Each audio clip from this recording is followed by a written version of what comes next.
नमस्कार, श्री स्वामी समर्थ.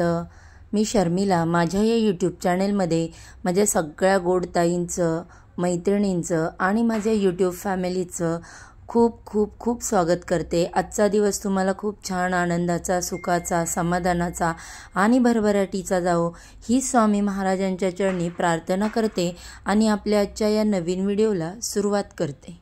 काल 22 सप्टेंबर वार सोमवार या दिवसापासून शारदीय नवरात्रीला सुरुवात झालेली आहे.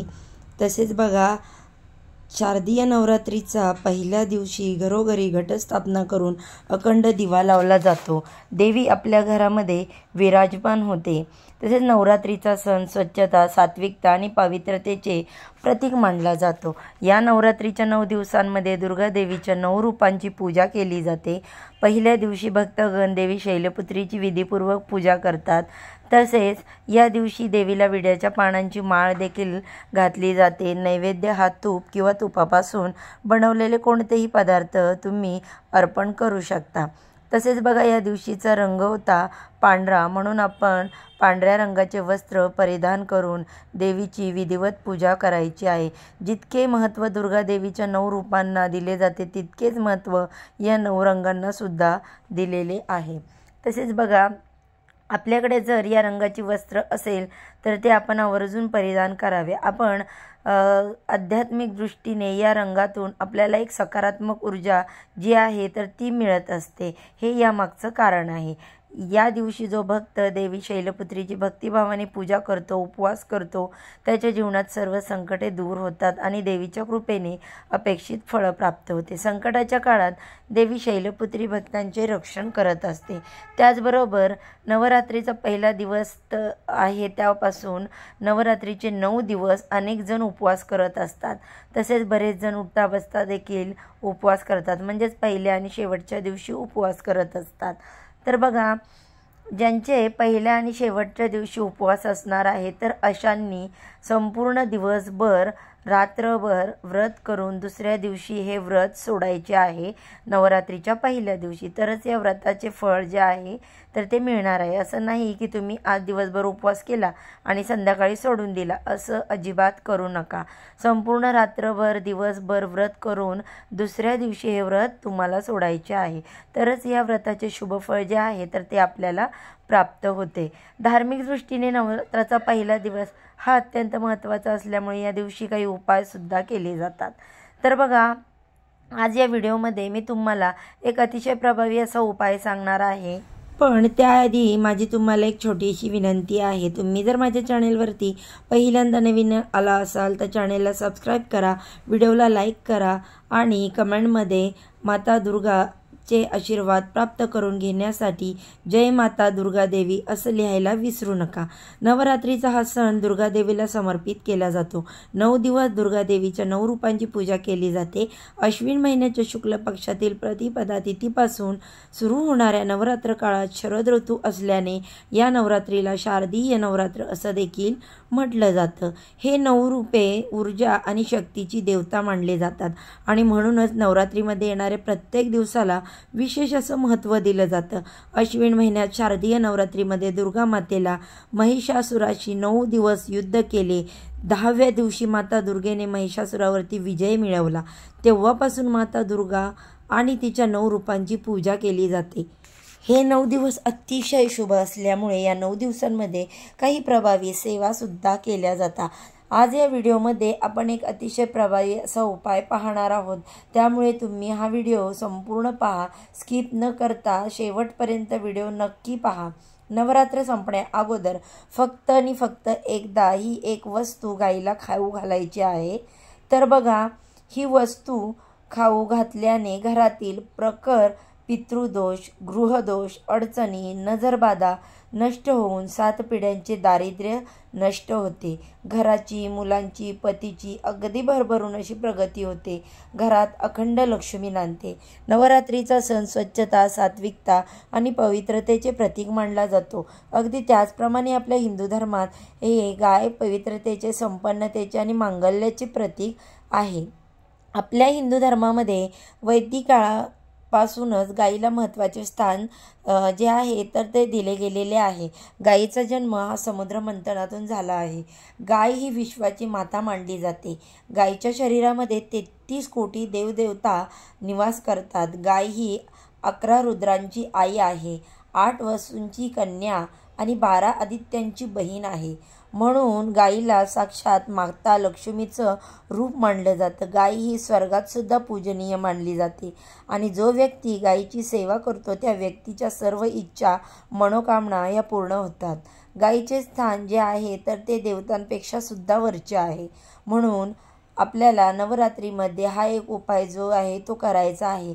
जर तुम्हाला सतत पैशांच्या अडचणी येत असतील, आलेला पैसा तुमच्याकडे टिकत नसेल, तुमच्या कष्टाला व मेहनतीला यश मिळत नसेल, त्यामुळे सतत गरिबी तुम्हाला आणि दारिद्र्याचा सामना करावा लागत असेल, त्याबरोबर घरामध्ये सुख शांती नसेल, तर बघा सतत वाद होत असतील, कलह भांडणं कटकटी होत असतील, यांसारख्या गोष्टी घडत असतील, त्याचबरोबर कुटुंबाची प्रगती होत नसेल, तसेच तुमच्या मनामध्ये भरपूर दिवसापासून एखादी इच्छा असेल आणि प्रत्येकाच्या मनामध्ये काही ना काहीतरी इच्छा ही असतेच बघा. ही इच्छा पूर्ण व्हावी यासाठी आपण आपल्या आयुष्यामध्ये भरपूर प्रयत्न कष्ट करत असतो, परंतु कधीकधी कितीही प्रयत्न केले तरी आपल्याला कष्टाला व मेहनतीला यश मिळत नाही आणि आपली इच्छा देखील पूर्ण होत नाही. अशा वेळी जर आपण आपल्या प्रयत्नांसोबत काही विशेष स्थितीवरती उपाय जर केले तर आपल्याला व आपल्या प्रयत्नांना यश मिळतं आणि आपल्या सर्व इच्छा मनोकामना पूर्ण होतात. तर हा जो उपाय आहे तर हा उपाय तुम्ही नवरात्रीमध्ये कोणत्याही दिवशी करू शकता. अगदी सकाळपासून ते संध्याकाळपर्यंत जेव्हा तुम्हाला शक्य होईल तेव्हा तुम्हाला हा उपाय जो आहे तर तो करायचा आहे. उपाय करण्यासाठी तुम्हाला थोडंसं गव्हाचं पीठ घ्यायचं आहे आणि थोडंसं डाळीचं पीठ घ्यायचं आहे. गव्हाचं पीठ आणि डाळीचं पीठ हे तुम्हाला एकत्र मळून घ्यायचं आहे आणि ज्या प्रकारे आपण चपातीला पीठ मळतो त्याचप्रमाणे तुम्हाला थोडंसं हे दोन्ही पीठं एकत्र करून पीठ मळून घ्यायचं आहे. त्यानंतर या पिठात त्यामध्ये आपल्याला एक गुळाचा खडा घालायचा आहे. ज्या प्रकारे आपण पुरणपोळी बनवतो अगदी त्या पद्धतीने तुम्हाला हा गुळाचा खडा जो आहे तर त्या पद्धतीने घालायचा आहे आणि त्याचा एक गोळा जो आहे तर तो तुम्हाला तयार करायचा आहे आणि त्यानंतर त्याला थोडंसं हळदी कुंकू घ्यायचं आणि त्याचबरोबर तुम्हाला एक दिवा देखील प्रज्वलित करून घ्यायचा आहे आणि एक तांब्याचा कलश भरून घ्यायचा आणि ह्या सगळ्या वस्तू घेऊन तुम्हाला गाईजवळ जायचं आहे. गाईजवळ गेल्यानंतर सर्वप्रथम तुम्हाला गाईच्या पायावरती हे पाणी ओतायचं आहे. गाईला हळद कुंकू लावायचं आहे, दिव्याने ओवाळून घ्यायचं आहे आणि त्यानंतर तुम्हाला हा गुळाचा खडा घातलेला जो पिठाचा गोळा असणार आहे तर हा तुम्हाला तुमच्या हाताने गाईला खाऊ घालायचा आहे. जर तुमच्या हाताने गाईला स्पर्श झाला तर तुमच्यासारखं भाग्यवान कोणीच असू शकत नाही. तर बघा जर असं म्हणतात जेव्हा आपण गाईला एखादी वस्तू खाऊ घालतो तेव्हा गाईच्या जिभेचा स्पर्श जो आहे तो आपल्या हाताला झाला तर नक्कीच आपल्या सर्व अडचणी दूर होतात. लक्ष्मी ही आपल्यावरती प्रसन्न आहे, त्यामुळे आपल्या घरामध्ये अखंड लक्ष्मी नांदेल. घरातील दारिद्र्य आणि गरिबी ही संपूर्णपणे नष्ट होईल आणि तुम्हाला प्रत्येक कामात यश मिळेल. जर तुम्हाला शक्य नसेल तर तुम्ही हा जो पिठाचा गोळा आहे तर हा तुम्ही गाईसमोर सुद्धा धरून ठेवू शकता. बघा जर तुम्हाला गाईपाशी जाणं शक्य नसेल तर तुम्ही साईडने सुद्धा ही जी वस्तू आहे तर ती गाईला खाऊ घालू शकता. त्यानंतर गाईला जर तुम्हाला प्रदक्षिणा करणे शक्य असेल तर 11 प्रदक्षिणा तुम्ही नक्की करा. प्रदक्षिणा करत असताना ओम नमो भगवते वासुदेवाय नमः या मंत्राचा तुम्ही पठण करायचं आहे किंवा हा अत्यंत प्रभावी मंत्र बोलत तुम्हाला प्रदक्षिणा घालायची आहे. त्यानंतर गाईच्या पायाखालची जी माती असते ती तुम्हाला थोडीशी उचलून घ्यायची आहे आणि ही माती एका पुडीत बांधून तुम्हाला तुमच्या घरामध्ये एखाद्या कोपऱ्यामध्ये ठेवायची आहे. जेव्हा आपण अशी माती आपल्या घरामध्ये ठेवतो तेव्हा 33 कोटी देवता आपल्या घरामध्ये वास करत असतात आणि त्यामुळे घरातील प्रखर पितृदोष, ग्रहदोष, आर्थिक अडचणी, नजरबाधा, नकारात्मकता, दारिद्र्य हे संपूर्णपणे नष्ट होऊन घरामध्ये अखंड लक्ष्मी नांदत असते. म्हणून हा एक उपाय जो आहे तर तो नवरात्रीमध्ये तुम्हाला आवर्जून करायचा आहे। तुम्ही आजपासून ते अगदी नवरात्रीच्या शेवटच्या दिवसापर्यंत कधीही करू शकता। तसेच जर तुम्हाला सतत आर्थिक समस्या येत असतील, तुमच्यावरती भरपूर कर्ज झालेलं असेल, तसेच कर्जातून तुम्हाला लवकरात लवकर मुक्त व्हायचं असेल, मग कर्ज हे तुमच्यावरती कोणतेही असू शकतं।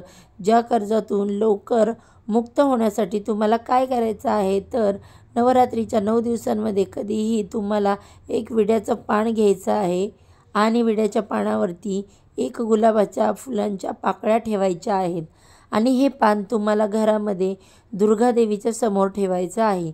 त्यामुळे आपल्या घरामध्ये जो घट असतो त्या घटाजवळ तुम्हाला हे पान ठेवायचं आहे। असं केल्याने धनप्राप्तीचे मार्ग खुले होतात आणि आर्थिक तंगी देखील दूर होते।